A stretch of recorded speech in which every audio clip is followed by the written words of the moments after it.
सत श्री अकाल, तुसीं देख रहे हो द पंजाब टीवी ते मैं हाँ जज सिंह चाहल। अज दे पंजाबी प्राइम टाइम दे विच तुहाडा सारिआं दा बहुत बहुत स्वागत है। पंजाबी प्राइम टाइम दे विच गल करांगे केंद्र अते किसानां दी मीटिंग दी, जिस विच एक बार फिर तो कोई भी सिट्टा निकलदा दिखाई नहीं दिंदा है। रवनीत सिंह बिट्टू ने अजिहा की कह दिता है कि पूरे पंजाब दे विच उन्हां दे खिलाफ रोस प्रदर्शन होण लग पए ने।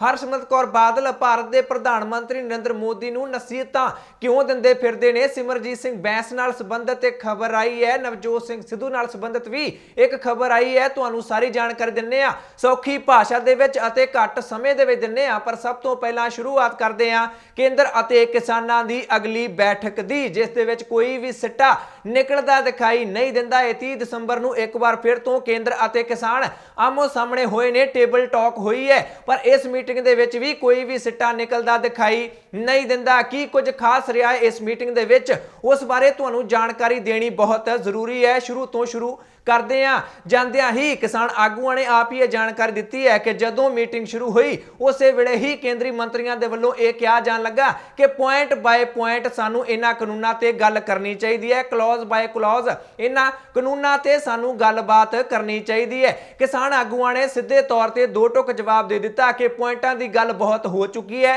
असीं तुहानूं 4 सूत्री एजेंडा भेजिया सी, 4 एजेंडे भेजे सन, हुण तां गल सिर्फ उन्हां ते ही होनी चाहिए है। पर केंद्र सरकार के मंत्रियों ने लगातार इस गल ते जोर दिता कि नहीं, आपस में चर्चा बहुत जरूरी है, जिस तो बाद लगातार जोर दे के केंद्रीय मंत्रियों ने किसानों के नाल चर्चा करने की कोशिश की है।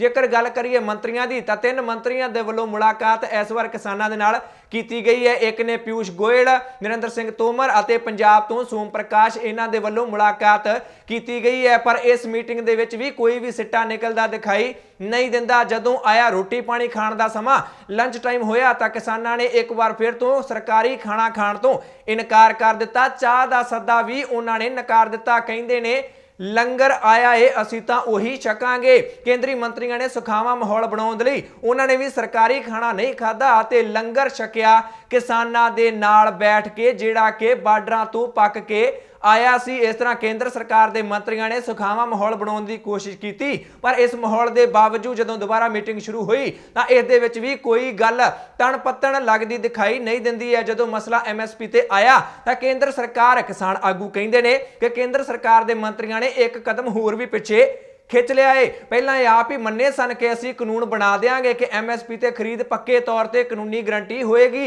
अते हुण कहंदे ने सिर्फ इन्ना ही लिख के देंगे कि MSP कदे भी खत्म नहीं होएगी। ये लिखण का कोई भी फायदा नहीं है। जिन्नी देर तक कानून नहीं बनता उन्नी देर तक अगलियां सरकारां दी जवाबदेही भी नहीं बनेगी। इस तरह MSP ते भी एक दूजे के खिलाफ दलीलबाजी चलती दिखाई दी है। MSP ते कमेटी बनाने का प्रस्ताव एक बार फिर तो केंद्रीय मंत्रियों के वल्लों दिता गया है। किसानों ने उसनूं लगभग नकार दिता है, क्योंकि उही गल्लां वार-वार केंद्रीय मंत्रियों वल्लों कीतियां जा रही ने, केंद्र सरकार वल्लों कीतियां जा रही ने, अते उसे गल ते किसान भी अड़े हुए ने। जेकर यही माहौल रहा तो लग रहा है कि किसी भी मीटिंग दे विच कदे भी इस मसले का सिट्टा नहीं निकल सकेगा, क्योंकि केंद्र सरकार कह रही है साडे कानून वधिया ने। जेकर तुहानूं थोड़ी जी होर जानकारी देने की कोशिश करिए जिस दे नाल ये सारा मसला तुहानूं भी क्लीयर हो सके कि कौन कित्थे खड़ा है। जदों ये मीटिंग शुरू होनी सी, 2 बजे मीटिंग शुरू होनी सी, 30 दसंबर नूं 2 बजे विज्ञान भवन दे विच ये मीटिंग शुरू होनी सी। उस तो पहला ही दोवां धिरां दे वल्लों आपो अपनी तैयारी इस तरीके नाल कीती गई कि असीं अपने स्टैंड तो पिछे नहीं हटना है। न्यूज़ चैनलों ते खबर यह चल रही सी कि नरेंद्र सिंह तोमर खेतीबाड़ी मंत्री विज्ञान भवन पहुंचण दे लई अपने घर तो चल पए ने। उधर दूजे पासे उन्हां दे फेसबुक पेज ते एक पोस्ट पै गई, एक वीडियो पाई गई, जिस दे विच उन्हां ने दावा यह कीता कि खेती कानून बहुत वधिया ने।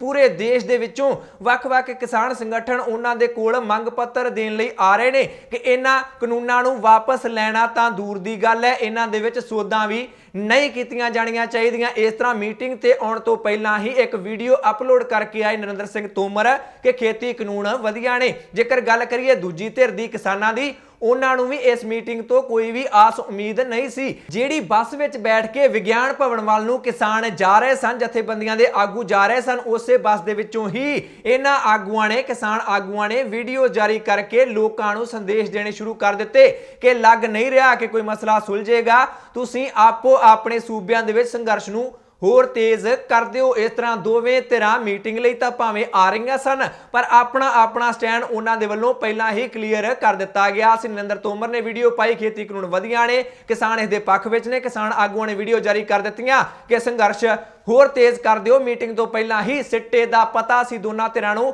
ਕਿ ਕੋਈ ਵੀ ਸਿੱਟਾ ਨਹੀਂ ਨਿਕਲਣਾ ਹੈ, ਕਿਉਂਕਿ ਜੇਕਰ ਕੋਈ ਧਿਰ ਪਿੱਛੇ ਨਹੀਂ ਹਟੇਗੀ, ਕੋਈ ਨਹੀਂ ਝੁਕੇਗੀ ਤਾਂ ਕਿਵੇਂ ਸਿੱਟਾ ਨਿਕਲੇਗਾ। ਦੋਵਾਂ ਧਿਰਾਂ ਨੂੰ ਇਸ ਗੱਲ ਦਾ ਪਹਿਲਾਂ ਹੀ ਇਲਮ ਸੀ। ਇਸੇ ਕਰਕੇ ਆਪੋ ਆਪਣੀ ਤਿਆਰੀ ਕਰਕੇ ਦੋਵੇਂ ਧਿਰਾਂ ਆਈਆਂ ਸਨ।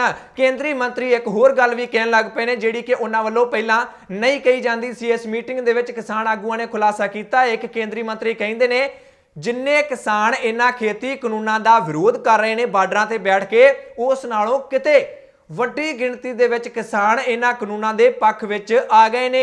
ਇਸ ਕਰਕੇ ਅਸੀਂ ਇਹਨਾਂ ਕਾਨੂੰਨਾਂ ਨੂੰ ਵਾਪਸ ਨਹੀਂ ਲੈ ਸਕਦੇ। ਇਸ ਤਰ੍ਹਾਂ ਪੇਚ ਪੂਰੀ ਤਰ੍ਹਾਂ ਫਸਦਾ ਦਿਖਾਈ ਦਿੰਦਾ ਹੈ। ਅਗਲੀ ਖਬਰ ਦੇ ਵੱਲ ਵਧਦੇ ਹਾਂ। ਇਹ ਵੀ ਕਿਸਾਨੀ ਮੀਟਿੰਗ ਦੇ ਨਾਲ, ਕਿਸਾਨੀ ਅੰਦੋਲਨ ਦੇ ਨਾਲ ਹੀ ਜੁੜੀ ਹੋਈ ਹੈ। ਜਦੋਂ ਦੀ ਇਹ ਮੁਲਾਕਾਤਾਂ ਦਾ ਦੌਰ ਚੱਲਿਆ, ਇਹ ਸੀਰੀਜ਼ ਚੱਲੀ ਹੈ, ਲੜੀ ਚੱਲੀ ਹੈ, ਉਦੋਂ ਤੋਂ ਕੋਈ ਵੀ ਸਿੱਟਾ ਨਹੀਂ ਨਿਕਲ ਰਿਹਾ। ਪਰ ਕੇਂਦਰੀ ਗ੍ਰਹਿ ਮੰਤਰੀ ਅਮਿਤ ਸ਼ਾਹ ਦੇ ਨਾਲ ਕਿਸਾਨਾਂ ਦੀ ਇੱਕ ਬੈਠਕ ਹੋਈ ਸੀ। ਮੰਤਰੀਆਂ ਨਾਲ ਬੈਠਕ ਹੋਈ, ਸਭ ਤੋਂ ਪਹਿਲਾਂ ਸੈਕਟਰੀ ਦੇ ਨਾਲ ਬੈਠਕ ਹੋਈ ਸੀ, ਉਸ ਤੋਂ ਬਾਅਦ ਮੰਤਰੀਆਂ ਨਾਲ ਬੈਠਕ ਹੋਈ, ਫਿਰ ਗ੍ਰਹਿ ਮੰਤਰੀ ਨਾਲ ਹੋਈ। ਜਾਣਾ ਤਾਂ ਪ੍ਰਧਾਨ ਮੰਤਰੀ ਵੱਲ ਨੂੰ ਚਾਹੀਦਾ ਸੀ, ਪਰ ਇੱਕ ਵਾਰ ਫਿਰ ਤੋਂ ਮੰਤਰੀਆਂ ਨਾਲ ਬੈਠਕ ਹੋ ਗਈ। ਮਤਲਬ ਹੈ ਕਿ ਥੱਲੇ ਨੂੰ ਆ ਗਿਆ ਕੰਮ, ਜਾਣਾ ਉੱਪਰ ਨੂੰ ਚਾਹੀਦਾ ਸੀ। ਅਤੇ ਇਹੀ ਸਲਾਹਾਂ, ਇਹੀ ਨਸੀਹਤਾਂ ਹੁਣ ਸਿਆਸੀ ਲੀਡਰ ਵੀ ਦਿੰਦੇ ਦਿਖਾਈ ਦਿੰਦੇ ਨੇ। ਹਰਸਿਮਰਤ ਕੌਰ ਬਾਦਲ ਨੇ ਭਾਰਤ ਦੇ ਪ੍ਰਧਾਨ ਮੰਤਰੀ ਨਰਿੰਦਰ ਮੋਦੀ ਨੂੰ ਇੱਕ ਨਸੀਹਤ ਦਿੱਤੀ ਹੈ ਅਤੇ ਕਿਸਾਨਾਂ ਨੂੰ ਇੱਕ ਸਲਾਹ ਦਿੱਤੀ ਹੈ। ਹਰਸਿਮਰਤ ਕੌਰ ਬਾਦਲ ਫੇਸਬੁੱਕ ਤੇ ਪੋਸਟ ਪਾ ਕੇ ਲਿਖਦੇ ਨੇ, ਲੋਕਤੰਤਰ ਵਿੱਚ ਜਨਤਾ ਦਾ ਫੈਸਲਾ ਹੀ ਸਰਵਉੱਚ ਹੈ। ਪ੍ਰਧਾਨ ਮੰਤਰੀ ਨਰਿੰਦਰ ਮੋਦੀ ਜੀ 3 ਖੇਤੀ ਕਾਨੂੰਨਾਂ ਨੂੰ ਰੱਦ ਕਰਨ ਲਈ ਆਪਣੀ ਦਹਲੀਜ਼ ਤੇ ਕੜਾਕੇ ਦੀ ਠੰਡ 'ਚ ਬੈਠੇ ਹਜ਼ਾਰਾਂ ਲੋਕਾਂ ਦੀਆਂ ਮੁਸੀਬਤਾਂ ਨੂੰ ਹੋਰ ਲੰਮਾ ਨਾ ਖਿੱਚੋ। ਇਹ ਸਭ ਕੁਝ ਟਲ ਗਿਆ ਹੁੰਦਾ ਜੇ ਤੁਸੀਂ 3 ਤੇ 5 ਜੂਨ ਅਤੇ 14 ਸਤੰਬਰ ਦੀਆਂ ਮੇਰੀਆਂ ਬੇਨਤੀਆਂ ਸੁਣ ਲੈਂਦੇ। ਜਦੋਂ ਮੈਂ ਤੁਹਾਨੂੰ ਲੋਕਾਂ ਦੀ ਨਫ਼ਰਤ ਦਾ ਨਿਸ਼ਾਨਾ ਬਣੇ ਕਾਲੇ ਕਾਨੂੰਨਾਂ ਬਾਰੇ ਚੇਤਾਵਨੀ ਦਿੱਤੀ ਸੀ। ਕਿਸਾਨਾਂ ਦੇ ਸਭ ਤੋਂ ਵੱਡੇ ਸ਼ਾਂਤਮਈ ਅੰਦੋਲਨ ਨੇ ਭਾਰਤ ਦਾ ਦਿਲ ਜਿੱਤ ਲਿਆ ਹੈ ਅਤੇ ਇਹ ਲੋਕ ਲਹਿਰ ਦੁਨੀਆ ਲਈ ਇੱਕ ਮਿਸਾਲ ਬਣ ਗਈ ਹੈ। ਸਾਡੇ ਕਿਸਾਨ ਹੁਣ ਜਿੱਤ ਦੀ ਕਗਾਰ ਤੇ ਹਨ। ਮੇਰੀ ਉਹਨਾਂ ਨੂੰ ਅਪੀਲ ਹੈ ਕਿ ਇਹਨਾਂ ਖੇਤੀ ਕਾਨੂੰਨਾਂ ਨੂੰ ਰੱਦ ਕਰਾਉਣ ਲਈ ਉਹ ਸਿੱਧੀ ਪ੍ਰਧਾਨ ਮੰਤਰੀ ਨਾਲ ਗੱਲਬਾਤ ਕਰਨ। ਉਹਨਾਂ ਨੂੰ ਹੋਰ ਬੈਠਕਾਂ ਦੀ ਖਿੱਚੋਤਾਣ ਦੇ ਭਰਮਜਾਲ ਵਿੱਚ ਨਹੀਂ ਪੈਣਾ ਚਾਹੀਦਾ, ਕਿਉਂਕਿ ਉਹਨਾਂ ਵਿੱਚੋਂ ਨਤੀਜਾ ਕੁਝ ਨਹੀਂ ਨਿਕਲਣਾ। ਇਸ ਤਰ੍ਹਾਂ ਹਰਸਿਮਰਤ ਕੌਰ ਬਾਦਲ ਨੇ ਪੋਸਟ ਪਾ ਕੇ ਇੱਕ ਤਾਂ ਨਸੀਹਤ ਦੇ ਦਿੱਤੀ ਹੈ ਪ੍ਰਧਾਨ ਮੰਤਰੀ ਨੂੰ, ਯਾਦ ਕਰਵਾਇਆ ਹੈ ਪੁਰਾਣਾ ਸਮਾਂ ਕਿ ਮੈਂ ਤੁਹਾਨੂੰ ਪਹਿਲਾਂ ਵੀ ਕਿਹਾ ਸੀ ਕਿ ਇਦਾਂ ਨਾ ਕਰੋ, ਵਾਪਸ ਲੈ ਲਓ, ਸੋਚ ਲੈਣਾ ਚਾਹੀਦਾ ਹੈ। ਤੁਸੀਂ ਨਹੀਂ ਮੰਨੀ। ਅਪੀਲ ਕੀਤੀ ਹੈ ਕਿਸਾਨਾਂ ਨੂੰ ਕਿ ਪ੍ਰਧਾਨ ਮੰਤਰੀ ਨਾਲ ਜਾ ਕੇ ਮਿਲੋ। ਮੰਤਰੀਆਂ ਨਾਲ ਮੀਟਿੰਗਾਂ ਵਿੱਚ ਕੁਝ ਵੀ ਨਹੀਂ ਹੋਣਾ। ਜੇਕਰ ਅਕਾਲੀ ਦਲ ਨੇ ਨਸੀਹਤ ਦਿੱਤੀ ਹੈ, ਸਲਾਹ ਦਿੱਤੀ ਹੈ, ਅਪੀਲ ਕੀਤੀ ਹੈ, ਤਾਂ ਪਿੱਛੇ ਕਾਂਗਰਸ ਪਾਰਟੀ ਵੀ ਨਹੀਂ। ਪੰਜਾਬ ਕਾਂਗਰਸ ਦੇ ਪ੍ਰਧਾਨ ਸੁਨੀਲ ਜਾਖੜ ਦੇ ਵੱਲੋਂ ਵੀ ਇੱਕ ਟਵੀਟ ਕਰ ਦਿੱਤਾ ਗਿਆ ਹੈ, ਜਿਸ ਦੇ ਵਿੱਚ ਉਹਨਾਂ ਨੇ ਸਿੱਧੇ ਤੌਰ ਤੇ ਇਸ ਮੀਟਿੰਗਾਂ ਦੀ ਲੜੀ ਤੇ ਹੀ ਸਵਾਲ ਚੁੱਕ ਦਿੱਤੇ ਨੇ। ਉਹ ਕਹਿੰਦੇ ਨੇ ਕਿ ਗ੍ਰਹਿ ਮੰਤਰੀ ਤੋਂ ਬਾਅਦ ਵਾਰੀ ਤਾਂ ਪ੍ਰਧਾਨ ਮੰਤਰੀ ਦੀ ਆਉਣੀ ਚਾਹੀਦੀ ਸੀ। ਇਹ ਇੱਕ ਵਾਰ ਫਿਰ ਤੋਂ ਥੱਲੇ ਵੱਲ ਨੂੰ ਆ ਗਏ ਨੇ। ਇਦਾਂ ਨਹੀਂ ਹੋਣਾ ਚਾਹੀਦਾ। ਹੁਣ ਪ੍ਰਧਾਨ ਮੰਤਰੀ ਨੂੰ ਵਿੱਚ ਦਖਲ ਦੇਣਾ ਚਾਹੀਦਾ ਹੈ। ਆਪ ਕਿਸਾਨਾਂ ਦੇ ਨਾਲ ਮੁਲਾਕਾਤ ਕਰਕੇ ਇਸ ਮਸਲੇ ਦਾ ਹੱਲ ਕੱਢਣਾ ਚਾਹੀਦਾ ਹੈ। ਇਹ ਸਲਾਹਾਂ ਹੁਣ ਸਿਆਸੀ ਲੀਡਰਾਂ ਦੇ ਵੱਲੋਂ ਵੀ ਦਿੱਤੀਆਂ ਜਾਣ ਲੱਗੀਆਂ ਨੇ। ਅਗਲੀ ਖਬਰ ਦੇ ਵੱਲ ਵਧਦੇ ਹਾਂ। ਜੇਕਰ ਸਿਆਸੀ ਲੀਡਰਾਂ ਦੀਆਂ ਸਲਾਹਾਂ ਦੀ ਗੱਲ ਚੱਲ ਰਹੀ ਹੈ, ਰਵਨੀਤ ਬਿੱਟੂ ਦੀ ਗੱਲ ਕਰ ਲੈਂਦੇ ਹਾਂ, ਜਿਨ੍ਹਾਂ ਤੇ ਕਿ ਦੇਸ਼ ਧਰੋਹ ਦੇ ਪਰਚੇ ਦਰਜ ਕਰਨ ਦੀ ਮੰਗ ਉੱਠਣ ਲੱਗੀ ਹੈ। ਭਾਜਪਾ ਦੇ ਵੱਲੋਂ ਇਹ ਮੰਗ ਕੀਤੀ ਜਾਣ ਲੱਗੀ ਹੈ। ਉਹਨਾਂ ਨੇ ਵੀ, ਰਵਨੀਤ ਸਿੰਘ ਬਿੱਟੂ ਨੇ ਵੀ ਦਿੱਲੀ ਦੇ ਜੰਤਰ ਮੰਤਰ ਤੋਂ ਕੇਂਦਰ ਸਰਕਾਰ ਨੂੰ ਸਲਾਹ ਦੇ ਦਿੱਤੀ ਸੀ, ਨਸੀਹਤ ਦੇ ਦਿੱਤੀ ਸੀ। ਇੱਕ ਨਿੱਜੀ ਚੈਨਲ ਨੂੰ ਇੰਟਰਵਿਊ ਦੇ ਰਹੇ ਸਨ। ਸਲਾਹ ਇਹ ਦਿੱਤੀ ਸੀ ਕਿ ਛੇਤੀ ਤੋਂ ਛੇਤੀ ਇਸ ਮਸਲੇ ਦਾ ਹੱਲ ਕੱਢ ਲਓ, ਨਹੀਂ ਤਾਂ ਲਾਸ਼ਾਂ ਦੇ ਢੇਰ ਲੱਗ ਜਾਣਗੇ। ਰਵਨੀਤ ਬਿੱਟੂ ਦਾ ਇਹ ਬਿਆਨ ਸਾਹਮਣੇ ਆਉਣ ਤੋਂ ਬਾਅਦ ਪੰਜਾਬ ਦੀ ਭਾਜਪਾ ਕਾਫੀ ਗੁੱਸੇ ਦੇ ਵਿੱਚ ਆਉਂਦੀ ਦਿਖਾਈ ਦਿੰਦੀ ਹੈ। ਪੂਰੇ ਪੰਜਾਬ ਦੇ ਵਿੱਚ ਉਹਨਾਂ ਦੇ ਖਿਲਾਫ ਵੱਖ-ਵੱਖ ਜ਼ਿਲ੍ਹਿਆਂ ਦੇ ਵਿੱਚ ਪੁਤਲੇ ਫੂਕ ਮੁਜ਼ਾਹਰੇ ਕੀਤੇ ਗਏ ਨੇ। ਡੀਸੀਆਂ ਨੂੰ ਮੰਗ ਪੱਤਰ ਦਿੱਤੇ ਗਏ ਨੇ ਕਿ ਇਹਨਾਂ ਦੇ ਖਿਲਾਫ ਸਖਤ ਸਖਤ ਕਾਨੂੰਨੀ ਕਾਰਵਾਈ ਕੀਤੀ ਜਾਣੀ ਚਾਹੀਦੀ ਹੈ। ਬਠਿੰਡਾ ਦੇ ਭਾਜਪਾ ਦੇ ਜ਼ਿਲ੍ਹਾ ਪ੍ਰਧਾਨ ਵਿਨੋਦ ਬੰਟਾ ਦੇ ਵੱਲੋਂ ਤਾਂ ਰਵਨੀਤ ਬਿੱਟੂ ਤੇ ਦੇਸ਼ ਧਰੋਹ ਦਾ ਪਰਚਾ ਦਰਜ ਕਰਨ ਦੀ ਮੰਗ ਕਰ ਦਿੱਤੀ ਗਈ ਹੈ। ਉਹਨਾਂ ਦਾ ਬਿਆਨ ਤੁਹਾਨੂੰ ਸੁਣਾ ਦਿੰਦੇ ਹਾਂ। ਬੜੇ ਸ਼ਰਮ ਨਾਲ ਅੱਜ ਕਹਿਣਾ ਪੈ ਰਿਹਾ ਹੈ ਕਿ ਉਹਨਾਂ ਨੇ ਪ੍ਰੈਸ ਦੇ ਵਿੱਚ ਔਰ ਸੋਸ਼ਲ ਮੀਡੀਆ ਤੇ ਵਾਇਰਲ ਹੋ ਕੇ ਕਿਹਾ ਕਿ ਜਿੱਥੇ ਧਰਨਾ ਲੱਗਾ ਹੋਇਆ ਅਸੀਂ ਉੱਥੇ ਲਾਸ਼ਾਂ ਵਿਛਾ ਦੇਵਾਂਗੇ, ਖੂਨ ਖਰਾਬਾ ਕਰ ਦੇਵਾਂਗੇ। ਬਹੁਤ ਹੀ ਨਿੰਦਣਯੋਗ ਹੈ। ਦੇਸ਼ ਨੂੰ ਭੜਕਾਉਣ ਵਾਲੀ ਗੱਲ ਹੈ। ਦੇਸ਼ ਦੀ ਜਿਹੜੇ ਮਾਹੌਲ ਨੂੰ ਖਰਾਬ ਕਰਨ ਵਾਲੀ ਗੱਲ ਉਸਨੇ ਕੀਤੀ ਹੈ। ਮੰਗ ਰੱਖਦੇ ਹਾਂ ਅਸੀਂ ਐਸਐਸਪੀ ਸਾਹਿਬ ਨੂੰ ਮੰਗ ਪੱਤਰ ਵੀ ਦੇਣਾ ਕਿ ਇਸ ਬੰਦੇ ਤੇ ਦੇਸ਼ ਧਰੋਹ ਦਾ ਪਰਚਾ ਦਰਜ ਕੀਤਾ ਜਾਵੇ। ਦੂਜੇ ਪਾਸੇ ਜੇਕਰ ਗੱਲ ਕਰੀਏ ਭਾਰਤੀ ਜਨਤਾ ਪਾਰਟੀ ਪੰਜਾਬ ਦੇ ਪ੍ਰਧਾਨ ਅਸ਼ਵਨੀ ਸ਼ਰਮਾ ਦੀ, ਤਾਂ ਉਹਨਾਂ ਨੇ ਵੀ ਰਵਨੀਤ ਸਿੰਘ ਬਿੱਟੂ ਦੇ ਇਸ ਬਿਆਨ ਤੇ ਤਿੱਖੀ ਪ੍ਰਤੀਕਿਰਿਆ ਦਿੱਤੀ ਹੈ। ਉਹ ਕਹਿੰਦੇ ਨੇ ਕਿ ਰਵਨੀਤ ਸਿੰਘ ਬਿੱਟੂ ਅਤੇ ਕਾਂਗਰਸ ਪਾਰਟੀ ਨੂੰ ਜਵਾਬ ਦੇਣਾ ਚਾਹੀਦਾ ਹੈ ਕਿ 84 ਦੇ ਵਿੱਚ ਸਿੱਖਾਂ ਦੇ ਲਹੂ ਨਾਲ ਕਾਂਗਰਸ ਪਾਰਟੀ ਦੀ ਪਿਆਸ ਅਜੇ ਤੱਕ ਨਹੀਂ ਬੁਝੀ ਹੈ। ਉਹਨਾਂ ਨੂੰ ਜਵਾਬ ਦੇਣਾ ਚਾਹੀਦਾ ਹੈ ਅਤੇ ਤਾਂ ਹੀ ਉਹ ਫਿਰ ਦੁਬਾਰਾ ਕਤਲੇਆਮ ਕਰਵਾਉਣਾ ਚਾਹੁੰਦੇ ਨੇ। ਰਵਨੀਤ ਬਿੱਟੂ ਨੂੰ ਅਜਿਹੇ ਬਿਆਨ ਨਹੀਂ ਦੇਣੇ ਚਾਹੀਦੇ। ਅਗਲੀ ਖਬਰ ਦੇ ਵੱਲ ਵਧਦੇ ਹਾਂ। ਜੇਕਰ ਭਾਜਪਾ ਦੀ ਗੱਲ ਕਰ ਰਹੇ ਹਾਂ, ਪੰਜਾਬ ਭਾਜਪਾ ਦੀ, ਤਾਂ ਅਗਲੀ ਖਬਰ ਉਹਨਾਂ ਦੇ ਨਾਲ ਹੀ ਜੁੜੀ ਹੋਈ ਹੈ। ਪੰਜਾਬ ਭਾਜਪਾ ਦਾ ਇੱਕ ਵਫਦ ਅਸ਼ਵਨੀ ਸ਼ਰਮਾ ਦੀ ਅਗਵਾਈ ਦੇ ਵਿੱਚ ਪੰਜਾਬ ਦੇ ਗਵਰਨਰ ਨੂੰ ਮਿਲਿਆ ਹੈ। ਕਿਸ ਮੁੱਦੇ ਤੇ? ਕਹਿੰਦੇ ਨੇ ਪੰਜਾਬ ਦੀ ਕਾਨੂੰਨ ਵਿਵਸਥਾ ਬਹੁਤ ਜ਼ਿਆਦਾ ਖਰਾਬ ਹੁੰਦੀ ਦਿਖਾਈ ਦਿੰਦੀ ਹੈ, ਕਿਉਂਕਿ ਪੰਜਾਬ ਦੇ ਵਿੱਚ ਭਾਜਪਾ ਲੀਡਰਾਂ ਦਾ ਬਾਈਕਾਟ ਆਮ ਲੋਕਾਂ ਵੱਲੋਂ, ਕਿਸਾਨਾਂ ਵੱਲੋਂ ਕੀਤਾ ਜਾ ਰਿਹਾ ਹੈ ਅਤੇ ਉਹਨਾਂ ਦੇ ਪ੍ਰੋਗਰਾਮਾਂ ਨੂੰ ਵੀ ਪੰਜਾਬ ਦੇ ਵਿੱਚ ਨਹੀਂ ਹੋਣ ਦਿੱਤਾ ਜਾ ਰਿਹਾ। ਇਸੇ ਕਰਕੇ ਭਾਜਪਾ ਗਵਰਨਰ ਨੂੰ ਮਿਲ ਕੇ ਉਹਨਾਂ ਨੇ ਕਿਹਾ ਹੈ ਕਿ ਪੰਜਾਬ ਦੇ ਵਿੱਚ ਕਾਨੂੰਨ ਵਿਵਸਥਾ ਬਹੁਤ ਖਰਾਬ ਹੈ। ਅੱਗੋਂ ਕਾਰਪੋਰੇਸ਼ਨ ਦੀਆਂ ਚੋਣਾਂ ਵੀ ਆਈ ਜਾਂਦੀਆਂ ਨੇ। ਇਸ ਮਾਹੌਲ ਦੇ ਵਿੱਚ ਚੋਣਾਂ ਹੋ ਸਕਣਗੀਆਂ। ਇਹਨਾਂ ਨੂੰ ਇਦਾਂ ਨਹੀਂ ਲੱਗਦਾ। ਕੱਲ ਡੀਜੀਪੀ ਦੇ ਨਾਲ ਮੁਲਾਕਾਤ ਕੀਤੀ ਸੀ ਅਤੇ ਅੱਜ ਗਵਰਨਰ ਦੇ ਨਾਲ ਮੁਲਾਕਾਤ ਕਰਕੇ ਡੀਜੀਪੀ ਦੀ ਹੀ ਸ਼ਿਕਾਇਤ ਗਵਰਨਰ ਦੇ ਕੋਲ ਭਾਜਪਾ ਨੇ ਕਰ ਦਿੱਤੀ ਹੈ। ਅਸ਼ਵਨੀ ਸ਼ਰਮਾ ਕਹਿੰਦੇ ਨੇ ਕਿ ਜਿਸ ਤਰ੍ਹਾਂ ਦਾ ਮਾਹੌਲ ਪੰਜਾਬ ਦੇ ਵਿੱਚ ਬਣਿਆ ਹੋਇਆ ਹੈ, ਉਹਨਾਂ ਨੂੰ ਨਹੀਂ ਲੱਗਦਾ ਕਿ ਡੀਜੀਪੀ ਕਾਰਪੋਰੇਸ਼ਨ ਦੀਆਂ ਚੋਣਾਂ ਪੰਜਾਬ ਦੇ ਵਿੱਚ ਕਰਵਾ ਸਕਦੇ ਨੇ। ਉਹਨਾਂ ਦੇ ਵੱਸ ਦਾ ਰੋਗ ਨਹੀਂ ਹੈ, ਉਹ ਇੰਨੇ ਕਾਬਲ ਨਹੀਂ ਕਿ ਅਮਨ ਸ਼ਾਂਤੀ ਦਾ ਮਾਹੌਲ ਪੈਦਾ ਕਰ ਸਕਣ ਤਾਂ ਜੋ ਚੰਗੇ ਤਰੀਕੇ ਨਾਲ ਇਹ ਚੋਣਾਂ ਕਰਵਾਈਆਂ ਜਾ ਸਕਣ। ਕਾਫੀ ਜ਼ਿਆਦਾ ਗੁੱਸੇ ਦੇ ਵਿੱਚ ਅਸ਼ਵਨੀ ਸ਼ਰਮਾ ਵੀ ਆ ਗਏ ਨੇ। ਉਹਨਾਂ ਦਾ ਵੀ ਛੋਟਾ ਜਿਹਾ ਬਿਆਨ ਤੁਹਾਨੂੰ ਸੁਣਾ ਦਿੰਦੇ ਹਾਂ। ਅਸੀਂ ਕਹਿੰਦੇ ਹਾਂ ਚੁਣਾਵ ਕਰਾਓ, ਚੁਣਾਵ ਦਾ ਵਾਤਾਵਰਣ ਬਣਾਓ। ਚੁਣਾਵ ਦੇ ਅੰਦਰ ਇਹ ਨਹੀਂ ਹੈ ਕਿ ਇੱਕ ਰਾਜਨੀਤਿਕ ਪਾਰਟੀ ਨੂੰ ਘਰਾਂ 'ਚ ਬੰਦ ਕਰਵਾ ਦਿਓ, ਚਾਰ ਗੁੰਡਿਆਂ ਨੂੰ ਭੇਜ ਕੇ ਕਿ ਕਾਰਜਕ੍ਰਮ ਨਹੀਂ ਕਰਨ ਦੇਣਾ, ਔਰ ਕਿਸਾਨਾਂ ਦੇ ਨੂੰ ਵੀ ਬਦਨਾਮ ਕਰੋ। ਕਿਸਾਨ ਦੇ ਨਾਂ ਦੇ ਉੱਤੇ ਕਿਉਂ?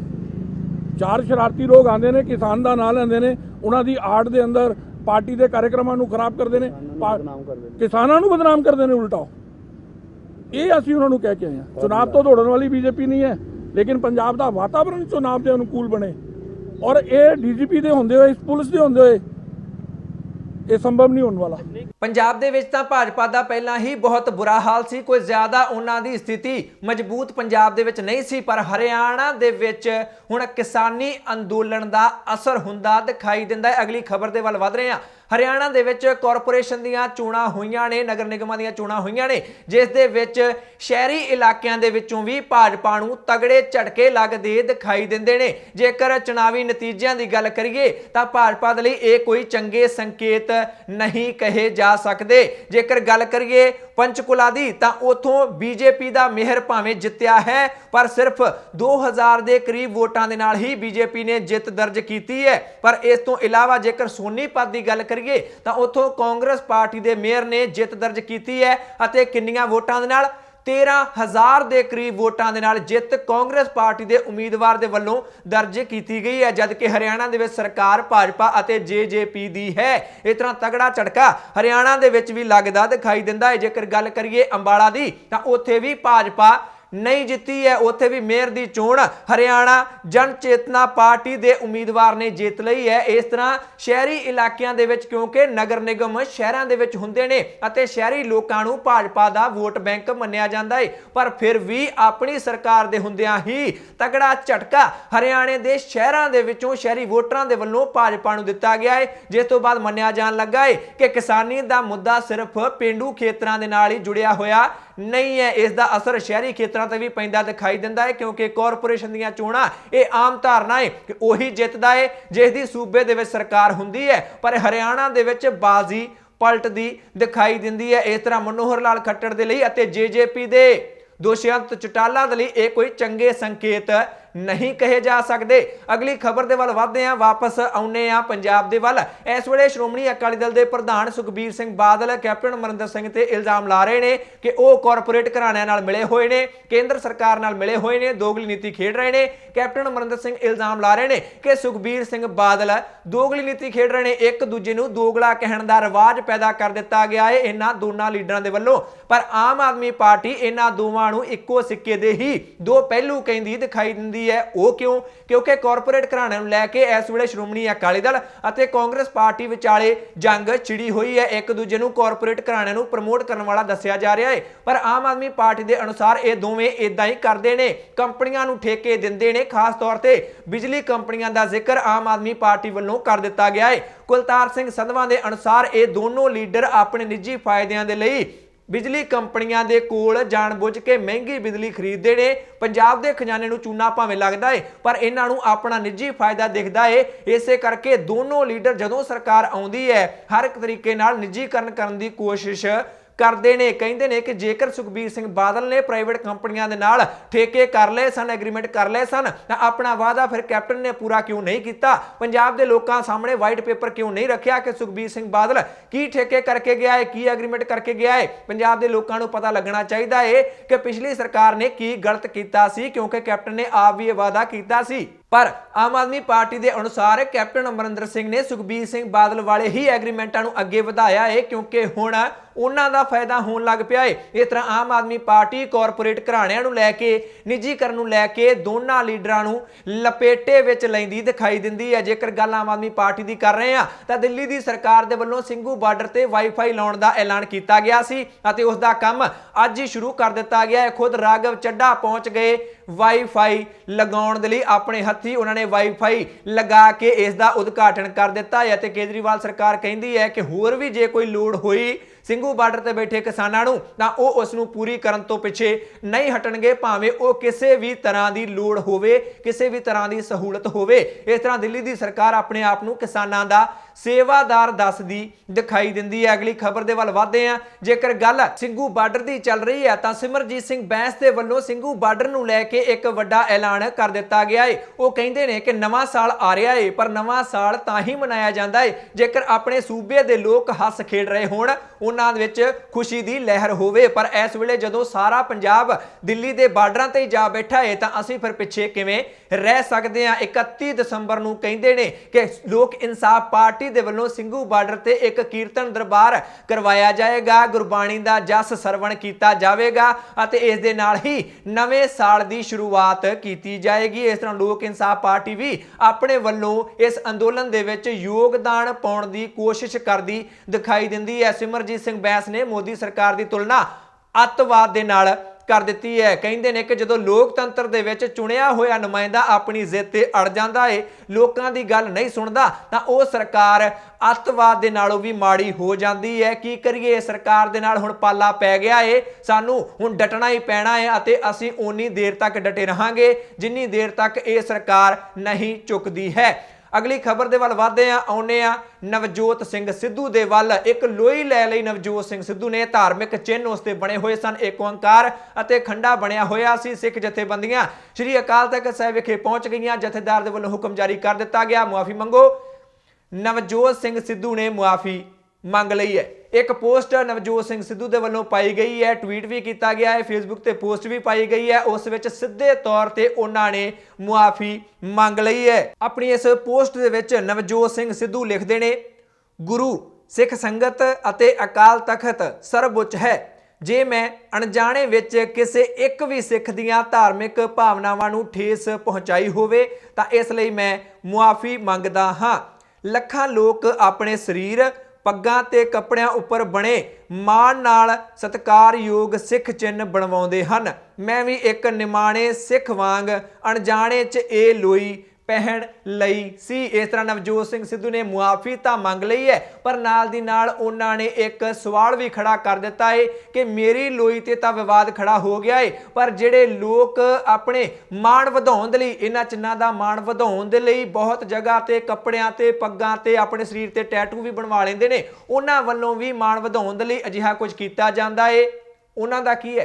अजिहा सवाल चुकण की कोशिश, हालांकि उन्होंने शब्दों के विच सवाल नहीं चुकिया है, पर यह नाल मैंशन करन दा मकसद उन्हां दा यही समझा जा सकता है कि होर भी लोग इदां करते हैं, सिर्फ उन्हां ते ही सवाल क्यों चुके गए हैं। फिलहाल नवजोत सिंह सिद्धू ने मुआफी मांग के इस विवाद नूं ਰੋਕਣ ਦੀ ਕੋਸ਼ਿਸ਼ ਕੀਤੀ ਹੈ। ਇਹ ਸਨ ਕੁਝ ਉਹ ਖਬਰਾਂ ਜੋ ਤੁਹਾਡੇ ਤੱਕ ਪਹੁੰਚਾਉਣੀਆਂ ਬਹੁਤ ਜ਼ਰੂਰੀ ਸਨ। ਇਹਨਾਂ ਖਬਰਾਂ ਵਿੱਚੋਂ ਕਿਸੇ ਖਬਰ ਬਾਰੇ ਜਾਂ ਫਿਰ ਪੰਜਾਬੀ ਪ੍ਰਾਈਮ ਟਾਈਮ ਬਾਰੇ ਤੁਹਾਡੀ ਕੋਈ ਵੀ ਰਾਏ ਜਾਂ ਸੁਝਾਅ ਹੈ ਤਾਂ ਕਮੈਂਟ ਕਰਕੇ ਆਪਣੀ ਰਾਏ ਜ਼ਰੂਰ ਦਿਓ। ਚੈਨਲ ਤੇ ਜੇਕਰ ਨਵੇਂ ਆਏ ਹੋ ਇਸ ਨੂੰ ਸਬਸਕ੍ਰਾਈਬ ਕਰ ਲਓ, ਬੈਲ ਵਾਲਾ ਬਟਨ ਜ਼ਰੂਰ ਦਬਾ ਲੈਣਾ। ਜੇਕਰ ਫੇਸਬੁੱਕ ਤੇ ਦੇਖ ਰਹੇ ਹੋ ਫੇਸਬੁੱਕ ਤੇ ਦ ਪੰਜਾਬ ਟੀਵੀ ਦਾ पेज लाइक कर लो। मैं जज सिंह चाहल अगली बार फिर हाजिर होवांगा। तुसीं देखदे रहो द पंजाब टीवी, हर खबर दा सच।